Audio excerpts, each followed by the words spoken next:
গরম কেমন? গরম লাগতেছে? সম্মানিত স্বেচ্ছাসেবক ভাইরা যারা ভলেন্টিয়ারে আছেন, এরাও যদি এখানে বসেন তাও আরো লোকজন হবে। এজন্য যারা যেখানে আছেন সকল কিছু কাজ ছেড়ে এখন সকলে মাহফিলে এসে বসুন, মজমা এসে বসুন।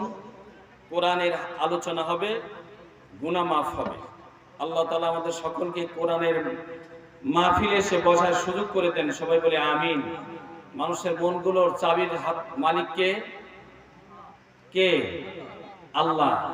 সুতরাং যদি আল্লাহ হয়ে থাকেন আমাদের চাবিকাঠি, তাহলে যারা ঘোরাফেরা করছে তাদের মনের হৃদয়ের চাবি কার হাতে? আল্লাহর হাতে। আমরা দোয়া করি আল্লাহ তাআলা তাদের চাবিটা ঘুরিয়ে দিয়ে মাহফিলে এসে বসার সুযোগ করে দেন। সবাই বলে আমিন। আলহামদুলিল্লাহ।